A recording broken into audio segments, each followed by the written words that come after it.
अंकित और निधि के केस के बाद अब हम चलते हैं सुधीर और आरती राजावत के केस की तरफ। एक जोड़ा एक नई कोठी में रहने के लिए आया ताकि उनकी जिंदगी बेहतर बन सके। उन्हें उम्मीद थी कि अतीत की यादें वर्तमान के सपनों पर हावी नहीं होंगी, लेकिन क्या ऐसा हुआ?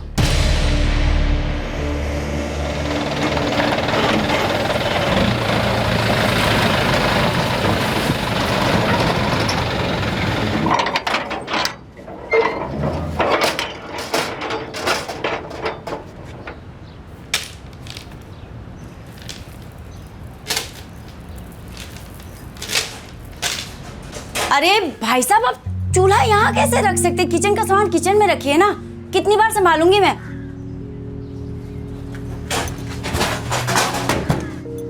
कितना समय भैया, बच्चों का कमरा पहले ठीक करना है, दीजिए ना सामान। सुरेंद्र, तू सवेरे फोन करके मुझे बता रहा है कि तू नहीं आएगा, ये कोई तरीका है? तेरे को पता है मुझे आज घर शिफ्ट करना है। कमाल करता है यार तू भी। लाइए। हाँ, वो गठरा दे दीजिए। आरती। हाँ जी। सुनो, तुम ये सब कुछ संभाल लोगी। वो सुरेंद्र का फोन आया, वो आज भी नहीं आ रहा। दुकान मुझे ही खोलनी पड़ेगी। कोई बात नहीं सुधीर, आप जाइए, दुकान खोलिए, मैं संभाल लूंगी। इससे पहले कि निशा प्रिया स्कूल से उनका कमरा ठीक करना पड़ेगा। देखो, कोई दिक्कत आए तो तुम मुझे फोन कर लेना, मैं दुकान बंद करके ही आ जाऊंगा। वैसे उसकी जरूरत नहीं पड़ेगी, आप दुकान संभालिए, मैं यहाँ देख लूंगी।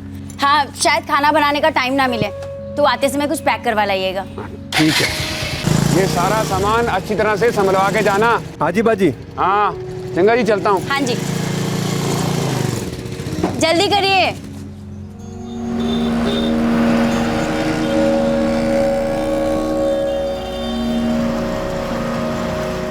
आप उम्मीद करते हो कि जगह और माहौल बदलने से हालात भी बदलेंगे, बेहतर होंगे, लेकिन उन लोगों का क्या जो कभी बदल नहीं सकते। अब भी और इसी वक्त अक्षय, निकल जा मेरे घर से। सर जी, अभी कहाँ जाऊंगा? एक दिन का टाइम दे दो। 1 मिनट भी नहीं, अभी के अभी अपना सामान उठाओ, निकल यहां से।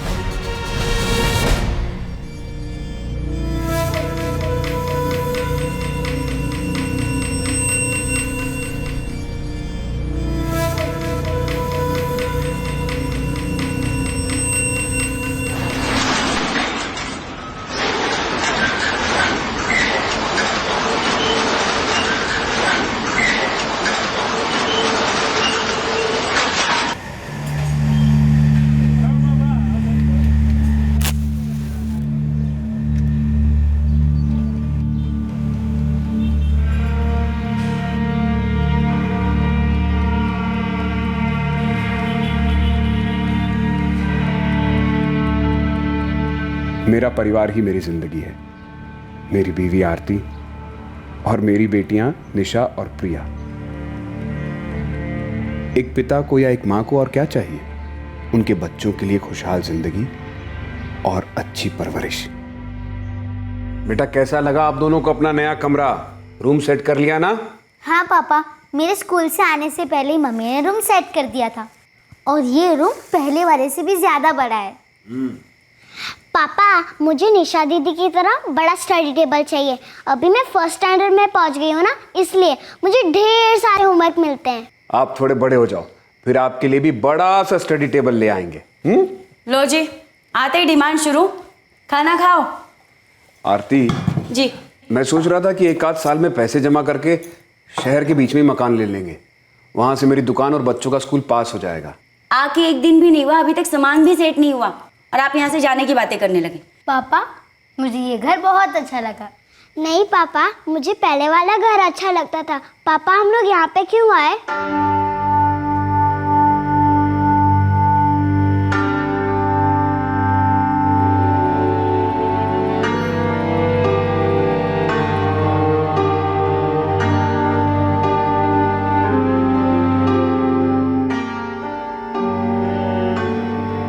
जो होना था वो हो चुका। बेहतर यही है कि बीती बातों को भुलाकर आगे बढ़ा जाए। मैंने यही किया और मुझे लगता है यही सही है। पर क्या सब सही होगा?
अभी 1 महीना भी नहीं हुआ था सुधीर और आरती राजावत को अपने इस नए घर में शिफ्ट हुए और यह हादसा हो गया। प्रिया को किसी ने अगवा कर लिया। अतीत में मिले किसी गम से उबरने के लिए सुधीर अपने पुराने घर से इस नए घर में शिफ्ट हुआ था, लेकिन हालात बेहतर होने की बजाय और बिगड़ गए। सुधीर को जब इस बात का पता चला तो मानो उसके पैरों तले से जमीन खिसक गई। क्या? पर कब? कैसे हुआ ये? सुधीर, मैं कपड़े सुखा रही थी, मेरे सामने कोई प्रिया को उठाकर ले गया। सब मेरी बेटी प्रिया सिर्फ 6 साल की है। प्लीज प्लीज आप कुछ कीजिए। वर्मा, बठिंडा से बाहर जाने वाले सभी रास्तों पर नाकाबंदी करो, सारी चौकियों को अलर्ट करो। सर। बैठिए। आपकी वाइफ ने बाइक का नंबर नोट किया था? पता नहीं साहब, मैंने पूछा ही नहीं। जैसे ही फोन आया मैं सीधा यहाँ आ गया। नहीं साहब, नंबर पर ध्यान नहीं गया। सब कुछ इतना जल्दबाजी में हुआ कि कुछ समझ में नहीं आया। बाइक पर जो आदमी था, आपने उसका चेहरा तो देखा होगा? ध्यान नहीं गया। मैं वहाँ कपड़े सुखा रही थी, प्रिया के चिल्लाने की आवाज आई तो मैं भागती हुई उसके पीछे गई, लेकिन तब तक वो बाइक आगे निकल चुकी थी। उस आदमी की पीठ थी मेरी तरफ और नंबर की तरफ ध्यान नहीं गया साहब। तो वो आदमी अकेला था या कोई था उसके साथ? नहीं सर, मैंने और किसी को नहीं देखा, शायद अकेला ही होगा। अजय, आसपास की दुकानों पे जाके पता करो। अगर प्रिया चिल्ला रही थी तो किसी न किसी का तो ध्यान गया होगा। जी सर।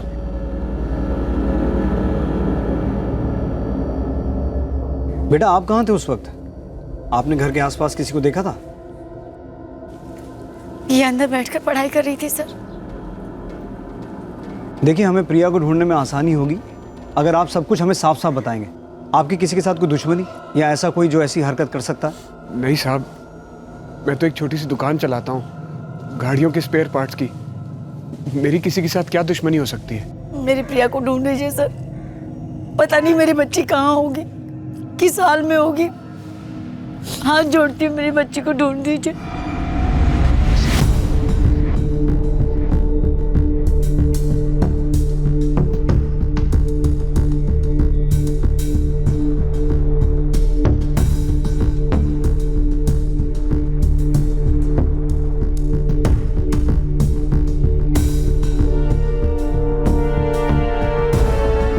ये सब कैसे हो गया प्राजी? कार के पास से उठा के ले गया। अरे आरती ने देखा ले जाते हुए? यही सोचा था, सब कुछ पलक झपकते ही हो गया। रंजीत, मेरी आंखों के सामने से मेरी प्रिया को उठाकर लेकर चले गए, मैं कुछ नहीं कर पाए। देख, तू रो मत, कुछ नहीं होगा प्रिया को। जितनी जल्दी हो सके मैं वहाँ आता हूँ, और बीजी और पापा जी को भी ले आऊँगा। तू घबराइयो मत। सुनते हो जी, ओ रंजीत का फोन आया सी, प्रिया पुत्र नु किसी ने अगवा कर लिया। क्या? ये कैसे हो गया? वो आंगन में खेल रही थी, कोई उसे उठा के ले गया। लेकिन वो तो उनका नवा घर है ना? हाँ सर, 4 घंटे से बठिंडा आने जाने वाले सभी रास्तों पर नाकाबंदी करके रखी है, लेकिन प्रिया अभी तक स्पॉट नहीं हुई है। शायद किडनैपर ने प्रिया को कहीं छुपा के रखा है। वर्मा, मुझे लगता है उसे पता चल गया होगा कि मामला पुलिस ने अपने हाथ में ले लिया है। कुछ देर तो शांत बैठेगा, लेकिन मौका मिलते ही शहर से भागने की कोशिश जरूर करेगा, जो हमें होना नहीं देना है। 24 घंटे नाकाबंदी रहनी चाहिए। ये जो कोई भी है, बच्ची के साथ शहर से बाहर नहीं जाना चाहिए।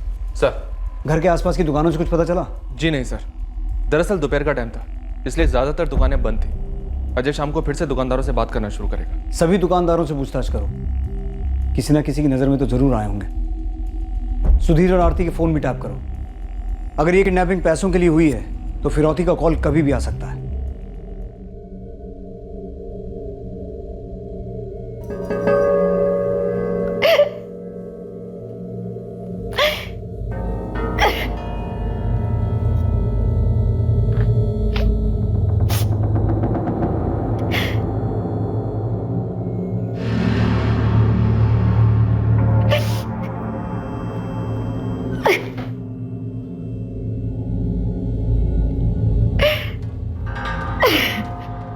आरती, मैं कुछ नहीं कर पाई सुधीर, मैं कुछ नहीं कर पाई। मेरी आंखों के सामने मेरी प्रिया को उठा ले गया। मैं आरती तुम खुद को दोष मत दो। प्रिया मिल जाएगी प्रिया। मैं आरती को हिम्मत देने की कोशिश कर रहा था, लेकिन मैं खुद अंदर से डरा हुआ था। प्रिया किस हाल में होगी ये सोचकर कांप जाता था मैं।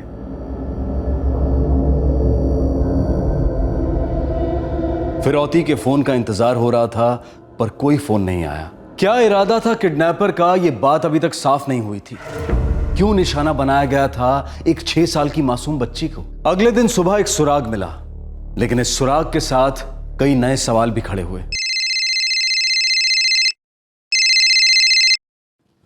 हाँ जी साहब जी, बलविंदर नाम का बंदा है। सुधीर जी के घर की आगे की गली में इसकी एक लॉन्ड्री की दुकान है। इसने प्रिया को उस आदमी के साथ मोटरसाइकिल पर जाते देखा था साहब जी। साहब जी, मैं खाना खा के बर्तन धो रहा था, तब देखा था मैंने। तुम्हें उस आदमी का हुलिया याद है? हुलिया क्या साहब जी, मैं तो बंदे को ही पहचानता हूँ। कौन है वो?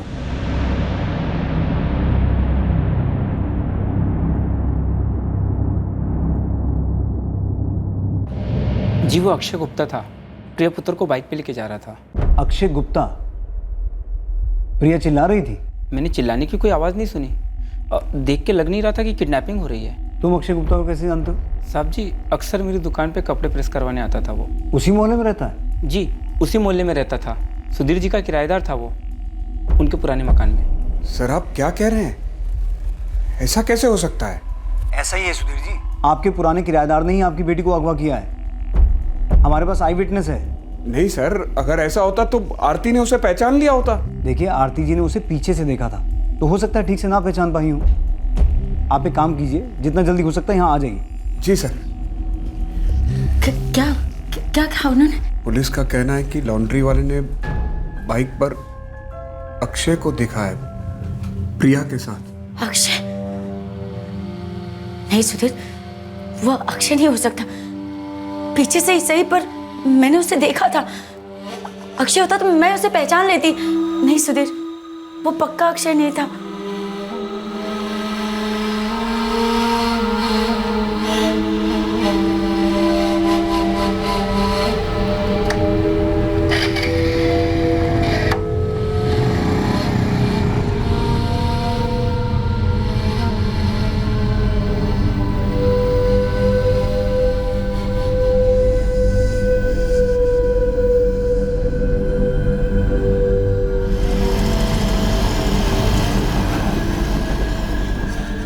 मैं जितना अपने अतीत से भागने की कोशिश कर रहा था, उतना ही वो मेरे सामने आ रहा था। मैं सब कुछ भुला चुका था, आगे बढ़ चुका था, लेकिन फिर से गुजरा हुआ कल लौट आया था। कुछ लोग कभी नहीं बदलते। सुधीर जी, अक्षय गुप्ता का नंबर दीजिए।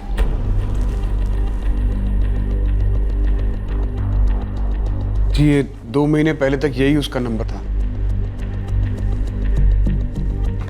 वो आपके यहाँ किराएदार था? हाँ जी, करीब 1 साल पहले मेरे पुराने घर में ऊपर वाला कमरा खाली था, जो हमने उसे किराए पर दे दिया था। आप उसे कैसे जानते थे?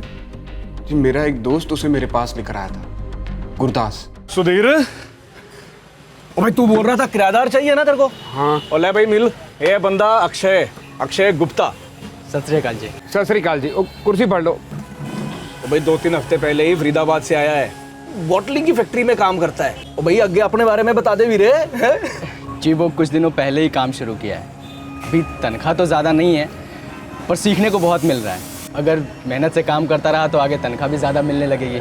अच्छी बात है, मेहनत करने में विश्वास रखते हो।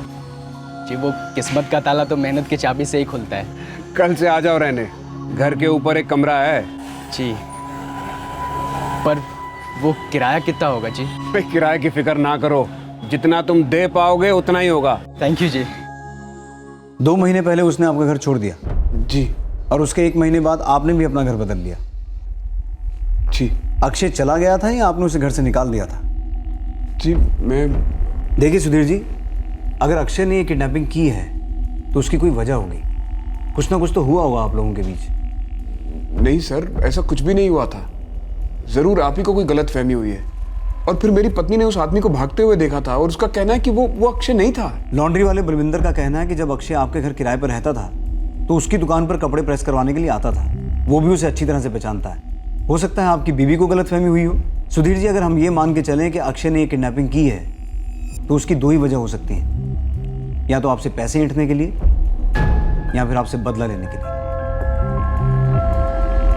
अपना सामान उठाओ, निकल यहां से।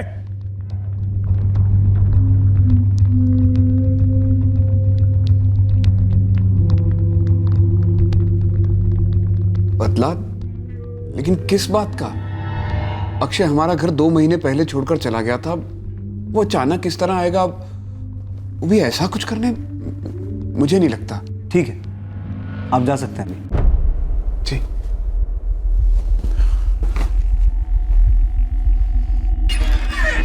सर, अक्षय का फोन स्विच ऑफ है। कब से? कल से। प्रिया भी कल से गायब है। अक्षय गुप्ता के इस किडनैपिंग के साथ जरूर कुछ ना कुछ लेना देना है। खंगालो इसके फोन रिकॉर्ड्स। इस किडनैपिंग के पीछे बहुत कुछ छुपा हुआ है। सुधीर राजावत की चुप्पी भी बहुत कुछ कह रही है। वर्मा सर, अक्षय के साथ साथ सुधीर की फैमिली की भी हिस्ट्री निकालो। Yes sir.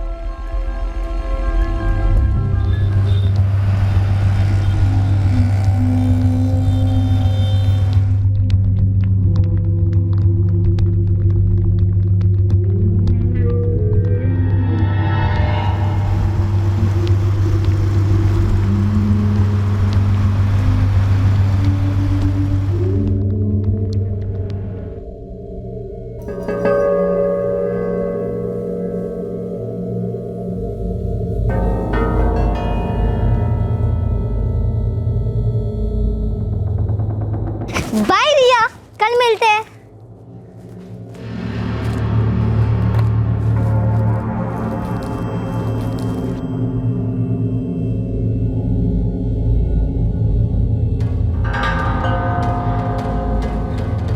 अरे निशा बेटा, बड़ी जल्दी आ गए आज आप स्कूल से।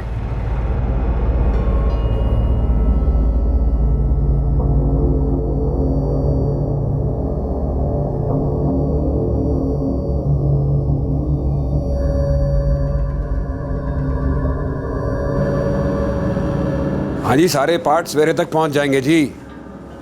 चंगा ही चंगा चंगा। पापा, हाँ बेटा।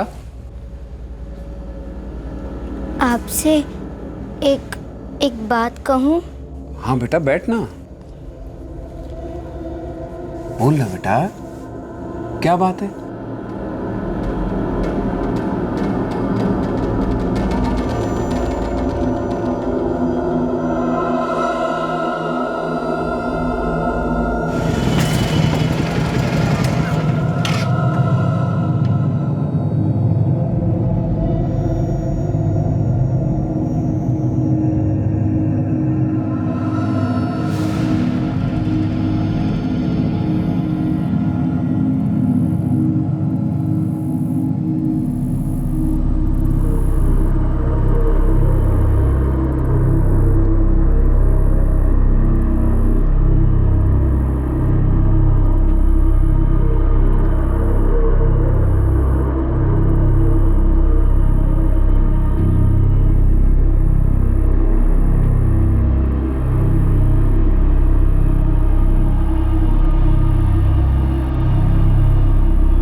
वर्मा सर। अक्षय के साथ साथ सुधीर की फैमिली की भी हिस्ट्री निकालो। Yes sir.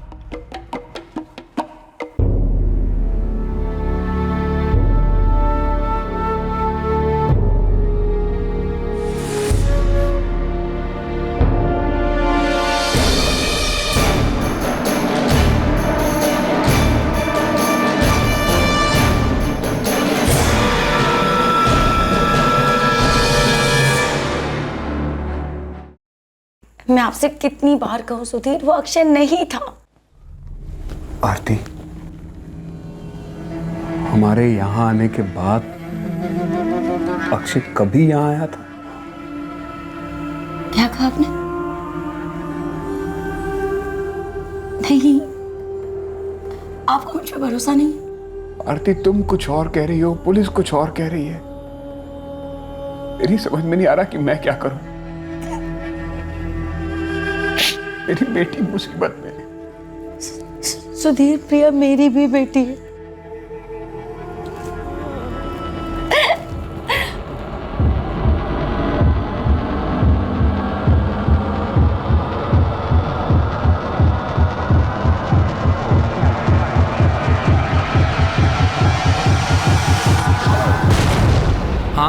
सुधीर साहब काफ़ी अच्छे आदमी हैं, 2 साल काम किया मैंने उनकी दुकान पे। लेकिन तू ये इंटरव्यू क्यों ले रहा है मेरी? अबे मैं तो ऐसे ही पूछ रहा था, उनकी बेटी को कोई उठा ले गया ना? हाँ यार, बड़ी प्यारी बच्ची थी, 1-2 बार मिला उसको दुकान पे, लेकिन वही ना, बेचारी की किस्मत ही खराब थी। पहले माँ को खो दिया, अब बेचारी खुद ही।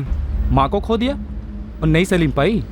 आरती, उसकी माँ तो जिंदा है ना? अरे नहीं, मैं उसकी छवि माँ की बात कर रहा हूँ। उसके पैदा होने के कुछ दिन बाद ही गुजर गई थी। मतलब उसके बाद तो सुधीर साहब काफ़ी टूट ही गए थे।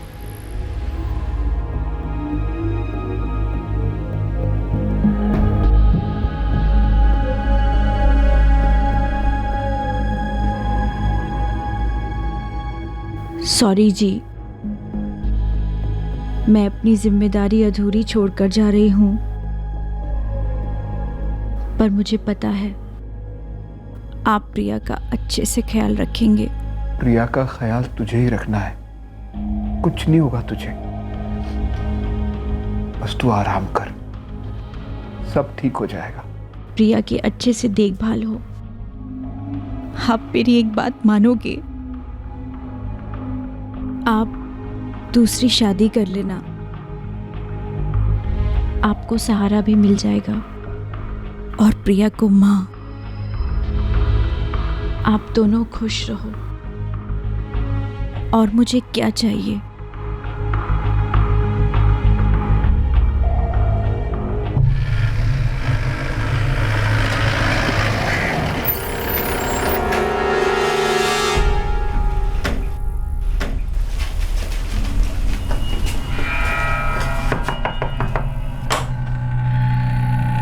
विश्वास सिंह जी। अक्षय गुप्ता कहाँ है? जी वो अक्षय ने बच्ची ने अगवा किया? नहीं साहब, कुछ नहीं जानता इस बारे में। अक्षय का फोन स्विच ऑफ होने से पहले आखिरी कॉल उसने तुझे किया था? हाँ, मेरी बात भी हुई थी और मैं मिला भी था उससे। कब मिला था? परसों शाम मेरे घर आया था। क्यों? पिछले महीने मैंने कुछ पैसे लिए थे उससे उधार, वही मांगने आया था। विश्वास, हाँ यार, मुझे मेरे पैसे चाहिए यार, बहुत इमरजेंसी है। यार मुझे भी तो इमरजेंसी थी, तभी तो मांगे थे तेरे से। और मुझे ठंड रख यार, लौटा दूंगा तुझे। मैं कौन सा भागा जा रहा हूँ? मुझे पता है तू कहीं नहीं भागा जा रहा है, पर मुझे जाना है यहाँ से यार। जाना है? किथे? मुझे नहीं पता, बस भटिंडा छोड़ के कहीं भी जाना है। कहाँ जा रहा था वो? मैंने भी कई बार पूछा था, पर बताया नहीं उसने मुझे। सच कह रहा हूँ साहब। तुझे क्या लगता है, कहीं फरीदाबाद तो नहीं लौट गया? शायद फरीदाबाद लौट सकता है, क्योंकि पिछले महीने नौकरी भी छोड़ दी थी उसने, और पता नहीं क्या चल रहा था उसके दिमाग में। पर ऐसा कुछ करेगा ये तो मैं भी नहीं सोच सकता था साहब। सर, सुधीर के पास भी अक्षय का फरीदाबाद का एड्रेस नहीं है, सिर्फ जुबानी समझौता हुआ था, प्रॉपर रेंट एग्रीमेंट बना ही नहीं था।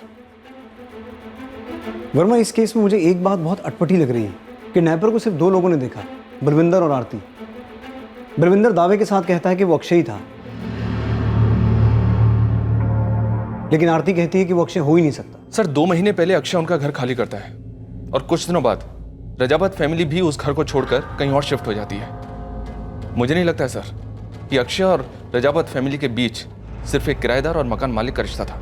कोई बात तो हुई होगी जिसको लेकर सब खामोश हैं, लेकिन एक बात तो तय है वर्मा, ये किडनैपिंग पैसों के लिए नहीं हुई है। साहब, अटपटा क्या है ये तो अब तक पता नहीं चल पाया है, पर एक बात मालूम पड़ी है, ये आरती और सुधीर की ना दोनों की दूसरी शादी है। प्रिया किसकी बेटी है, आरती की या सुधीर की? साहब, आरती निशा की सगी माँ है और प्रिया की सुतेली, और सुधीर प्रिया का सगा बाप है और निशा का सुतेला। निशा सुधीर की सगी बेटी नहीं है? कहीं ये कोई प्रॉपर्टी का मामला तो नहीं? कहीं ऐसा तो नहीं कि आरती ने निशा को इकलौता वारिस बनाने के लिए प्रिया को गायब करवाया हो? साहब, ऐसी कोई बात तो अभी सामने नहीं आई है, पर मेरी सर्चिंग चालू है। परमिंदर, इस अक्षय का ठिकाना ढूंढो बहुत जल्दी, वो जरूर शामिल है इस केस में।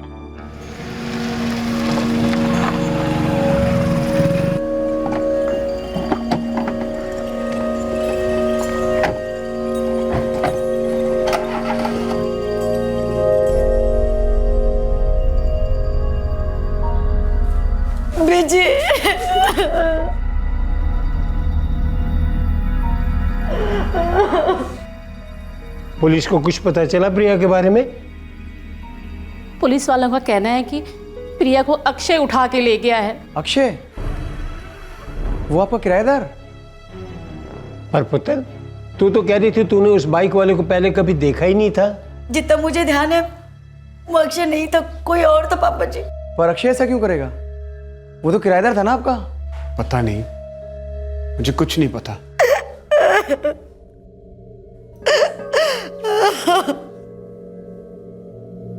अतीत के पिटारे में छुपा एक सच सामने आया था कि आरती प्रिया की सगी मां नहीं थी।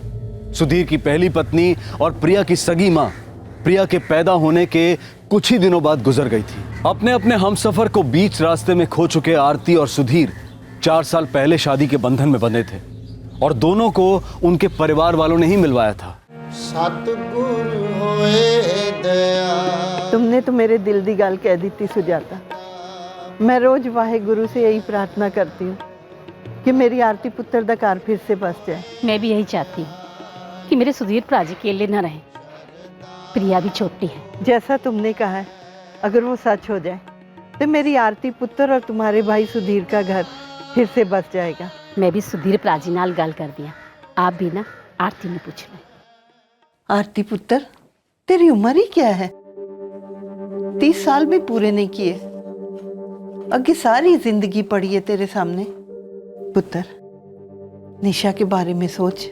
अगर तेरे और निशा का ख्याल रखने वाला कोई मिल जाए तो इसमें बुराई क्या है पुत्र? बस सिर्फ एक बारी सुधीर नू मिल ले, आगे तेरा फैसला। आरती मान गई? हाँ, तेरी बीजे ने मना लिया। और पापा जी, वो बात बताना जरूरी है क्या? अगर वो बात बता दी, बात बनना तो दूर, शुरू ही नहीं हो पाएगी। तो पापा जी ऐसा करते हैं, रहने देते हैं उस बात को, खामोश रहते हैं। रंजीते ठीक ही कहंदा है। की जरूरत है वो सब बातें करने की? और अगर कल शादी के बाद किसी और से पता चला तो वो यही सोचेंगे हमने धोखा दिया उन्हें। तो कल का सोच के बेटी का आज खराब करोगे? तुसी ऐसे ही सोचते रहोगे ते हो चुका बेटी दा ब्याह। मेरी अलका भाभी प्रिया के जन्म के कुछ दिन बाद गुजर गई थी।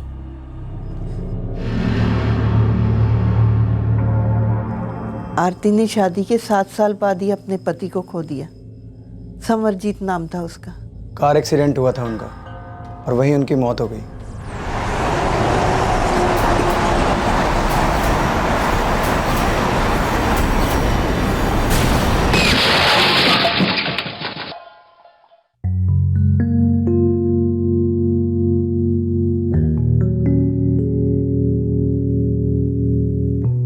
साहब, अमृतसर के चौक पुलिस थाने में पूरी जानकारी मिलेगी आपको। वहीं दर्ज हुआ था मामला।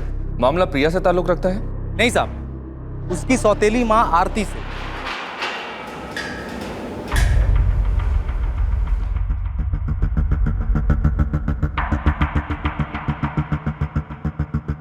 सर, मैंने अपना पति खोया है, मेरी 5 साल की बेटी है और आप लोग मुझ पे ऐसे इल्जाम लगा रहे हैं। मैं नहीं जानती सर उस ट्रक वाले को।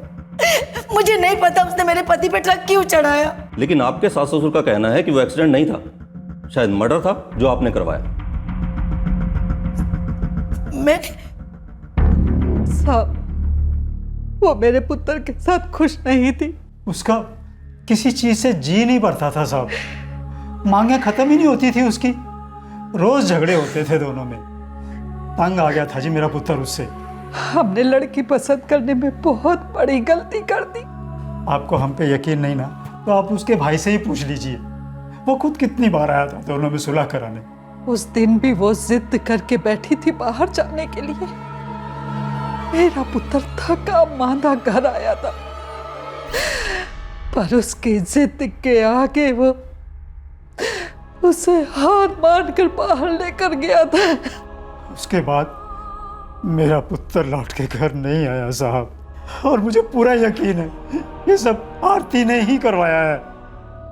उसी ने मार डाला मेरे पुत्र को। पूरी तैयारी की थी उसने मेरे पुत्र को खत्म करने की। साहब, आज 3 दिन हो गए, मेरी बेटी की कोई खबर मिली? हम पूरी कोशिश कर रहे हैं सुधीर जी। अक्षय फरार है, उसका फोन सर्विलेंस पर रखा है हमने। फरीदाबाद पुलिस को भी अलर्ट कर दिया गया है। सर, आप जब इतना सब कुछ कर रहे हैं तो फिर मेरी बेटी क्यों नहीं मिल रही है?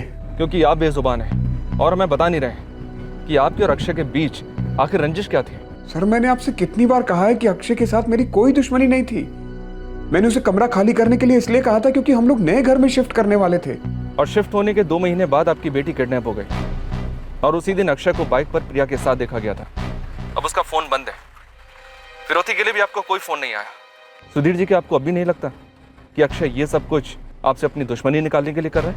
मुझे नहीं पता साहब, मुझे सिर्फ इतना पता है कि मेरी 6 साल की बेटी अगवा हुई है और वो मिल नहीं रही है। प्लीज प्लीज आप उसे ढूंढिए, प्लीज ढूंढिए।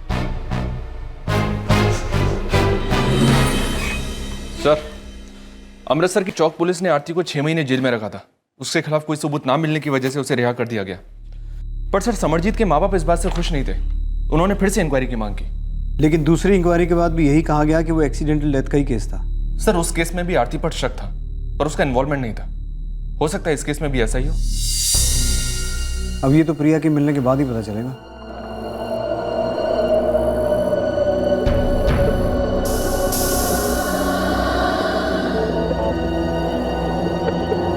पुलिस की कोशिश जारी थी, लेकिन अक्षय अब तक उनकी पहुंच से दूर था और प्रिया भी। सवाल अब भी वही था कि इस किडनैपिंग का मकसद क्या था, किसने ये प्लानिंग की थी और क्या सब कुछ प्लानिंग के मुताबिक हुआ था? जी मैं कुछ समझा नहीं। सुधीर जी, 4 दिन हो गए हैं और हम आपकी बेटी को ढूंढ नहीं पाए। सर 4 दिन से मैं भी नहीं सोया हूं। प्रिया दिखाई नहीं देती लेकिन उसकी आवाज सुनाई देती है। निशा भी इस कदर सहम गई है कि उसके मुंह से आवाज नहीं निकलती, जैसे उसके मुंह में जबान ही ना हो। अब तक तो फिरौती के लिए कॉल आ जाना चाहिए था। पता नहीं इस अक्षय का प्लान क्या है। और दूसरी बात, अगर हम आरती जी की बात मान लें कि वो किडनैपर अक्षय नहीं था, कोई और था, फिर तो ये केस और उलझ जाता है, क्योंकि हम किडनैपर और उसके इरादे से बेखबर हैं। सुधीर जी, अगर कुछ जानते हैं तो ऐसे बेजुबान मत बने रहिए, क्योंकि आपकी खामोशी किसी और को बचाए ना बचाए, आपकी बेटी प्रिया की मुश्किलें जरूर बढ़ा देगी।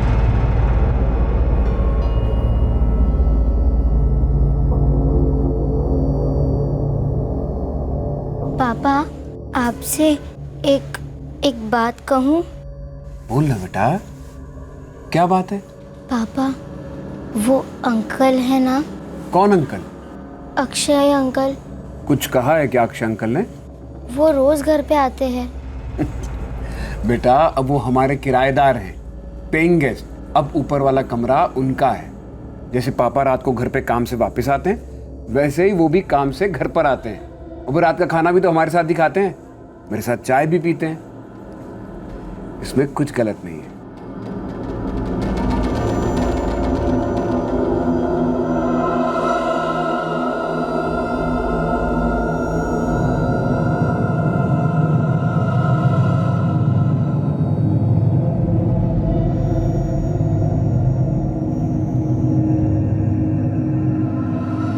वो दोपहर में भी आते हैं जब आप घर पे नहीं होते हो। अच्छा, बेटा आप कहना क्या चाहते हो? उन्होंने कुछ किया है आपके साथ?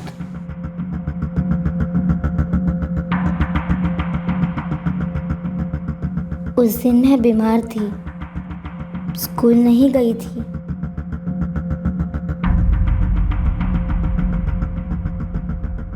मैं पानी पीने किचन में गई, तब मैंने कुछ आवाज़ सुनी। आवाज़ मम्मी के रूम से आ रही थी। तुम बहुत मस्ती करते हो, बच्चे सुन लेंगे, चुप रहा करो थोड़ा सा। कोई नहीं है यहाँ पे। अच्छा। वो अक्षय अंकल की आवाज़ थी। बेटा, उन्हें घर पर कोई काम होगा इसीलिए आए होंगे। आप इस बारे में ज्यादा मत सोचो, सब ठीक है।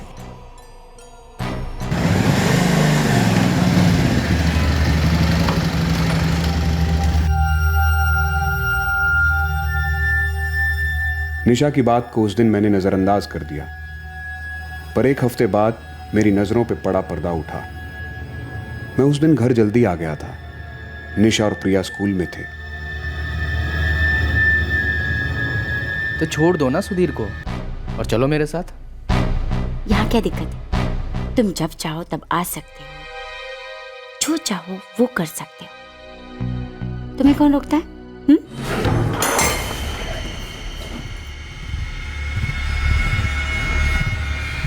जब निशा ने मुझे बताया तो मैंने सोचा वो बच्ची है, कुछ गलत समझ बैठी है, पर जो उसे लगा वो सच था, और ये सच अब मैं भी देख चुका था। अब भी और इसी वक्त अक्षय निकल जा मेरे घर से। सर जी अभी कहाँ जाऊंगा, एक दिन का टाइम दे दो। 1 मिनट भी नहीं, अभी के अभी ना सामान उठाओ, निकल यहां से।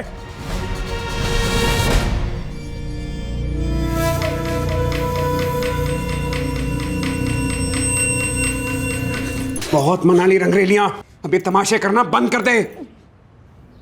मेरे भरोसे का हमारे बच्चों का जरा भी ख्याल नहीं आया तुझे? बोल, जरा भी ख्याल नहीं आया तुझे? बच्चों की वजह से चुप हूं, दोबारा ऐसी हरकत की ना तो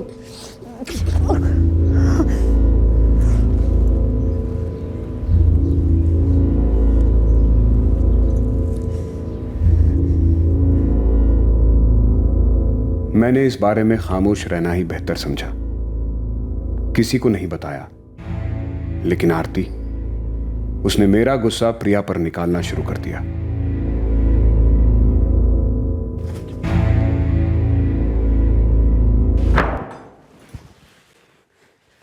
ये मत समझना कि मुझे कुछ पता नहीं चल रहा है, सब देख रहा हूं मैं। तुम प्रिया के साथ कैसे पेश आती हो, तुम हाथ उठाती हो उस पर। अगर अब और ज्यादती की तो बर्दाश्त नहीं करूंगा, तलाक दे दूंगा तुम्हें। दे दो ना, तलाक दे दो। तुम्हारे साथ रहना भी कौन चाहता है, लेकिन एक बात याद रखना, मेरी और निशा के खर्चे के पैसे देना, और बड़ी तलाक देने वाले। एक पैसा नहीं मिलेगा तुझे, सिर्फ बदनामी मिलेगी। और ये मत सोचो इतनी आसानी से छोड़ दूंगा तुझे। अगर मैंने ये रिश्ता तोड़ा तो तेरा घमंड भी तोड़ूंगा। तेरी इस काली करतूत के बारे में सबको बताऊंगा जाके मैं। और ये मत भूलियो कि तुझे रंगरेलियां मनाते हुए सबसे पहले तेरी अपनी बेटी ने देखा है। अरे किस मुंह से उसे कोर्ट में झूठा साबित करेगी तू, बोल। हैं?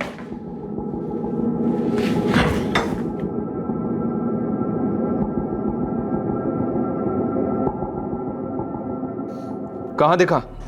यही है, बठिंडा बस डिपो पे। ठीक।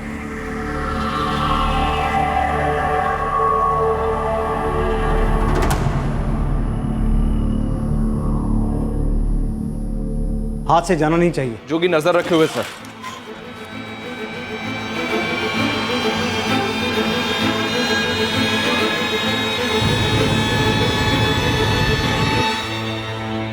क्या अब भी आपको मुझ पे शक है? नहीं, शक नहीं है, मैं सिर्फ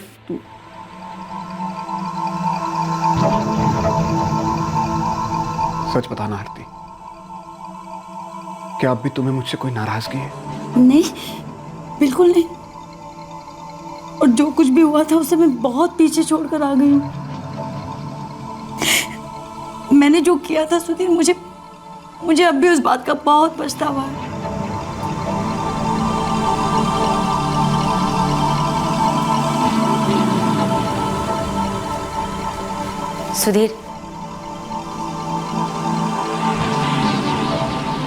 सुधीर समझ नहीं आ रहा, मैं अपने किए की माफी कैसे मांगू।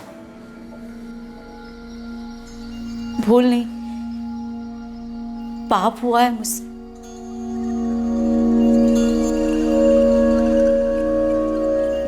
पता नहीं मुझे क्या हो गया था।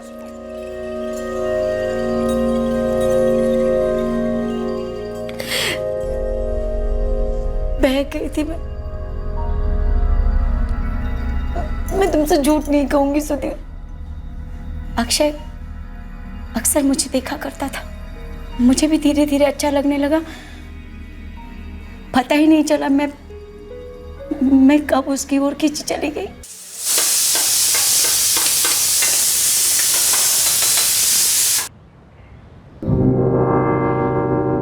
क्या हुआ, मेरा छूना अच्छा नहीं लगा? मैं भी क्या पूछ रहा हूँ। अगर मेरा छूना अच्छा नहीं लगा होता कब का पीछे हट जाती, या फिर मुझे धक्का दे दिया होता। अक्षय, वो मैं पता है मुझे, शादीशुदा हो तुम। दो बच्चों की माँ हो पर बहुत खूबसूरत हो। मैं कब से इस दिन का ख्वाब देख रहा था, अब जाके पूरा हुआ है। अंदाजा था मुझे, पर आग इतनी भड़क रही है दोनों तरफ, मुझे नहीं पता था।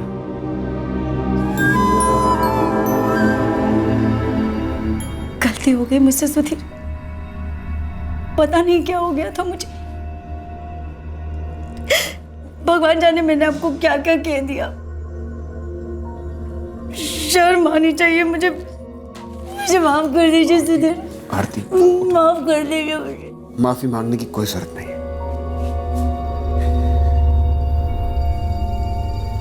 तुम्हें अपने किए पर पछतावा है, इतना ही बहुत है। इस घर में, मेरी जिंदगी में तुम्हारे लिए हमेशा जगह है। बस ये मान लो कि कुछ देर के लिए तुम घर से बाहर चली गई थी, पर अब घर वापस आ गई हो। अच्छी बात यह है कि हम फिर से एक नई शुरुआत करेंगे।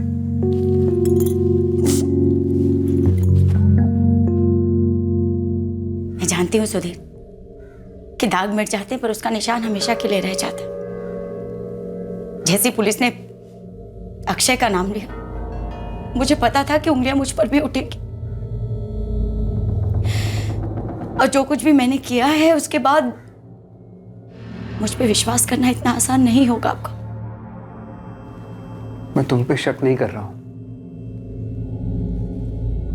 उस दिन हमने तय किया था कि हम अपनी शादी, अपने परिवार को टूटने नहीं देंगे, इसलिए तो हमने वो घर छोड़ा। और मैंने देखा है कि तुमने यहां आकर हमारे रिश्ते को संवारने की कोशिश की है, लेकिन फिर भी एक बार सोचने की कोशिश करो कि कहीं वो अक्षय तो नहीं था जो हमारी बेटी प्रिया को लेकर भागा था। मैं क्यों बचाऊंगी उस आदमी को, बताइए ना। मेरा विश्वास कीजिए।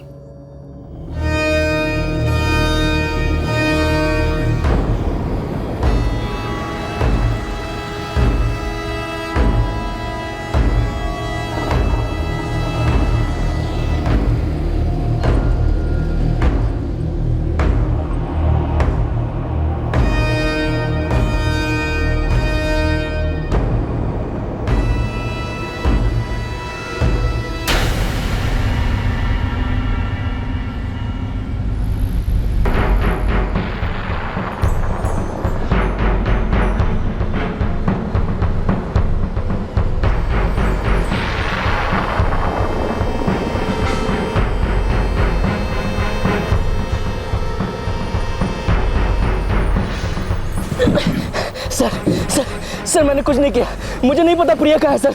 मैंने पूछा प्रिया के बारे में, मैंने पूछा प्रिया कहाँ है। चल बोल भी दे, पहलने वाला तो हूं मैं तुझे। बोल। सर मैंने एक जगह पे छुपा के रखा है उसको। किसके पास? किसी के पास नहीं सर, एक खाली मकान है वहां पर छुपा के रखा है। चल लेके चल, अभी लेके चल। चल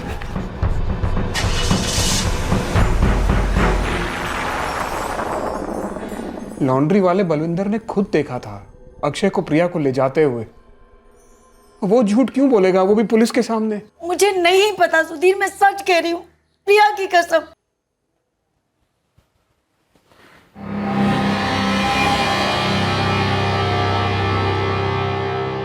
पापा।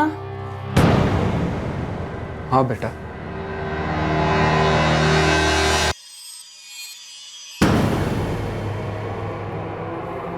क्या बात है बेटा? पापा, वो अक्षय अंकल ही थे जो प्रिया को लेकर गए थे। मम्मी ने ही भेजा था प्रिया को अक्षय अंकल के साथ।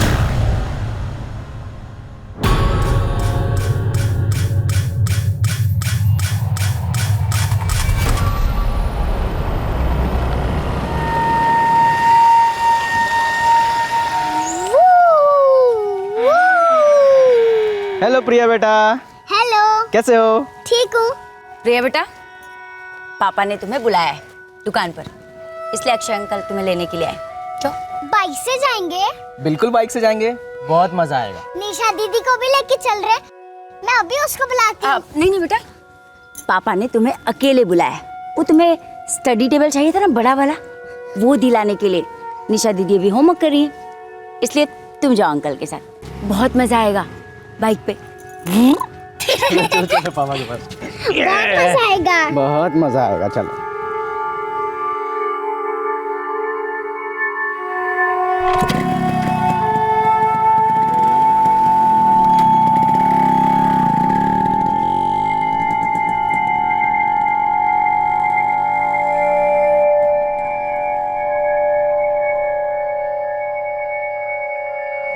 मम्मी, वो अक्षय अंकल थे ना, वो पिया को कहाँ लेकर जा रहे थे?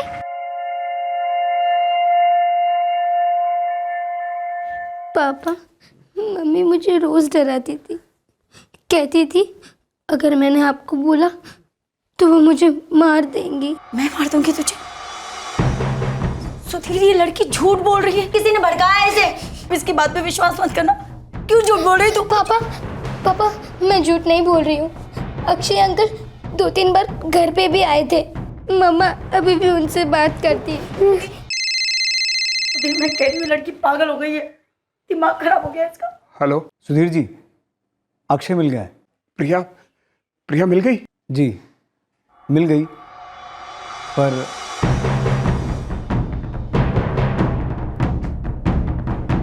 क्या कहा पुलिस ने? पुलिस ने अक्षय को पकड़ लिया है। और प्रिया?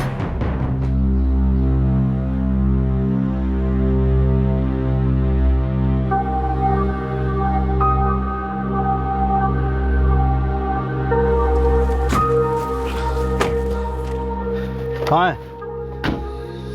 सर वो उस घर में।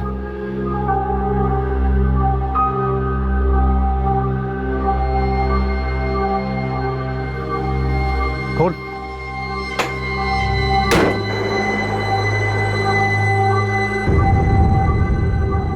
कहाँ है प्रिया? बेड के नीचे।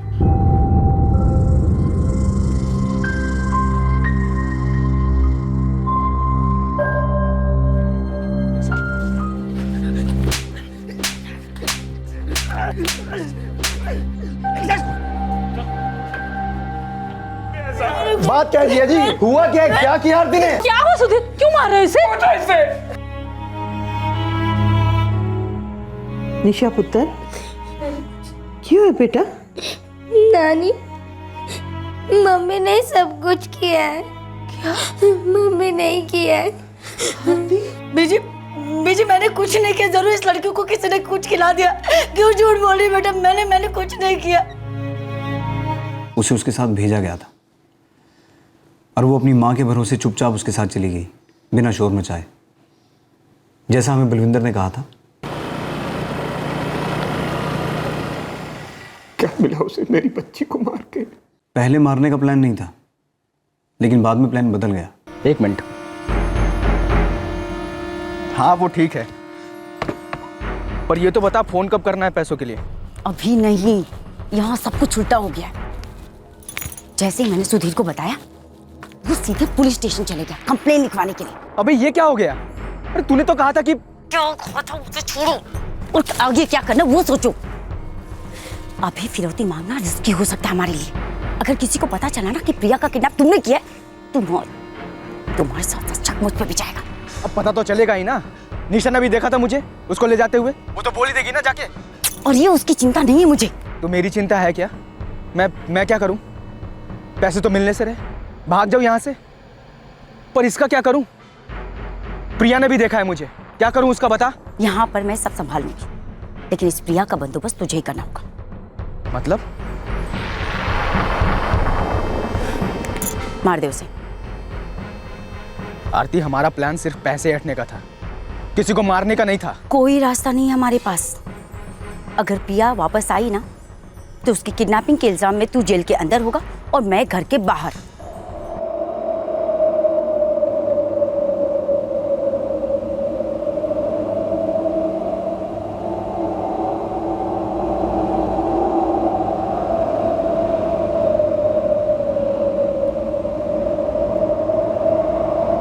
जिस दिन अक्षय प्रिया को ले गया था, उसे उसी दिन मार दिया था।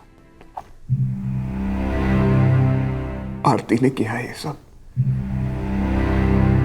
मैंने सच्चे दिल से उसे माफ किया था। मुझे लगा उसे अपनी गलती का एहसास हो गया है, इसीलिए कभी आरती और अक्षय के रिश्ते के बारे में आपको नहीं बताया। मुझे लगा अक्षय मुझ पर गुस्सा था, इसीलिए उसने ये सब किया। अगर आरती, इतना जहर भरा हुआ था उसके अंदर। दोनों के दिमाग पर हवस हावी हो गई थी और उनके रिश्ते के बीच आप दीवार थे। कोई पछतावा नहीं था आरती को, सब नाटक था अपनी अय्याशियों को पूरा करने का। मेरी बच्ची झूठ बोली, उसे किसी ने सिखा दिया है। मैंने कुछ नहीं किया सर, मेरा विश्वास कीजिए, मैंने कुछ। बस! तुम अपना इल्जाम अक्षय के सर मरने की कितनी भी कोशिश करो, लेकिन सच नहीं बदलने वाला। और इस केस में अक्षय नहीं, निशा भी गवाह है। और तुम्हारा वो दूसरा सेल फोन जो अक्षय ने तुम्हें दिया था, वो भी ट्रेस हो गया है, जिस पर तुमने सारी प्लानिंग की थी। तुम्हारा पति बहुत भोला है आरती, उसे एक बार भी तुम पर शक नहीं हुआ। तुमने उसके साथ बेवफाई की, उसने तुम्हें माफ कर दिया, लेकिन तुमने दोबारा धोखा दिया उसे। मुझे उसके साथ नहीं रहना था, मैं उसे तलाक देने को भी तैयार थी, पर सुधीर मुझे पैसे नहीं देना चाहता था। इसी बहाने मुझे बांध कर रखना चाहता था और मैं उससे छुटकारा पाना चाहती थी। मुझे अक्षय के साथ रहना था। तो चली जाती अक्षय के साथ। पर मुद्दे की बात यह है कि सुधीर के पैसे के बगैर तुम्हारी अय्याशी कैसे पूरी होती। तुम्हें अक्षय का साथ और सुधीर का पैसा दोनों चाहिए थे, और तुम्हारे इसी लालच ने एक 6 साल की मासूम बच्ची की जान ले ली। मैं ऐसा कभी नहीं चाहती थी सर, लेकिन सुधीर की सबसे बड़ी कमजोरी थी प्रिया के लिए वो कुछ भी कर सकते थे, और मुझे प्रिया के जरिए ही वो सब कुछ मिल सकता था जो मैं चाहती थी। क्या मिला? सच तो ये है आरती कि तुमने उस बच्ची की जान ले ली जो तुम्हें अपनी मां समझती थी। ये खून अकेले अक्षय ने नहीं किया है, वो बेवकूफ तो तुम्हारे चक्कर में फंस गया, और तुम दोनों इंसानियत छोड़कर हैवानियत पे उतर आए।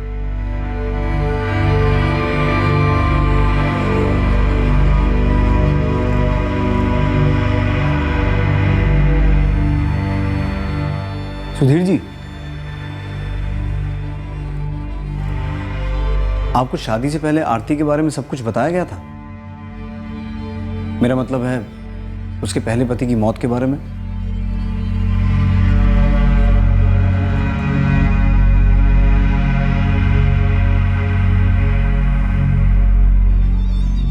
सुधीर पुत्र, हमसे बहुत बड़ी भूल हो गई जो हमने तुमसे सच छुपाया। हम स्वार्थी हो गए थे। हम तुम्हारी हालत को समझते हैं, अब हम देखभाल करेंगे निशा की। निशा मेरी बेटी है, ये यहीं रहेगी अपने पापा के पास। मैं रखूंगा इसका ख्याल।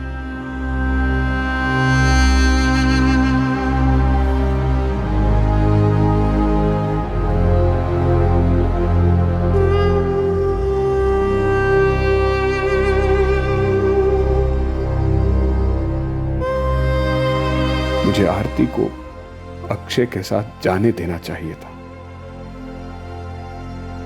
उसे पैसा, तलाक जो भी चाहिए था मुझे दे देना चाहिए था, तो शायद मेरी प्रिया तो आज जिंदा होती। प्रिया को मैं कभी भुला नहीं पाऊंगा, ना आरती के किए को। और निशा है मेरे साथ। निशा की परवरिश अब मेरा जिम्मा है। हम दोनों को एक दूसरे का ख्याल रखना है। अक्षय और आरती पर आईपीसी की धारा 365 के तहत अपहरण, धारा 302 के तहत हत्या और धारा 120B के तहत आपराधिक षड्यंत्र के चार्जेस लगाए गए हैं। सुधीर पूरी तरह से बिखर चुका था। निशा भी गहरे शौक में थी। इस छोटी सी उम्र में उसने जो देखा, जो सहा, उसे भुलाना आसान नहीं था। निशा ने अपनी मां को उसके पिता को धोखा देते हुए और अपनी सौतेली बहन प्रिया को अपनी मां के प्रेमी के हाथों अगवा होते हुए देखा था। यहां तक कि निशा की जुबान पर ताला लगाने के लिए उसकी मां ने उसे काफी डराया धमकाया भी था। एक मां की बिल्कुल विपरीत और डरावनी छवि देखी थी उसने। लेकिन शुक्र है कि निशा अब एक संवेदनशील और जिम्मेदार पिता की देखरेख में महफूज है। शादी के रिश्ते से जुड़े दो लोगों में से अगर कोई एक अपनी खुशियां उस रिश्ते के बाहर तलाशता है, तो उस वक्त उस इंसान को इस बंधन से रिहा कर देना ही सही है, चाहे ऐसा करना कितना भी मुश्किल क्यों ना हो। ऐसे हालात में उस दूसरे इंसान को भी अपनी इच्छा, अपना इरादा खुले शब्दों में जाहिर कर देना चाहिए। किसी को दबाकर कुछ देर के लिए खामोश किया जा सकता है, लेकिन उस खामोशी के पीछे छुपे असंतोष को खत्म नहीं किया जा सकता। बल्कि ऐसा करने से मजबूरी में बेजुबान बने इंसान के अंदर नफरत का लावा पनपने लगता है, और यह नफरत का लावा जिंदगी की खुशियों को ही नहीं बल्कि खुद जिंदगी को भी निगल जाता है। आपसे फिर मुलाकात होगी क्राइम पेट्रोल सतर्क में एक और चौंकाने वाले केस के साथ। तब तक अपना ख्याल रखें, सुरक्षित रहें, स्वस्थ रहें, सही वक्त सही कदम, सतर्क रहें। जय हिंद। इस तरह के और भी एपिसोड देखने के लिए हमारे चैनल को सब्सक्राइब करें और बेल आइकन दबाना ना भूलें।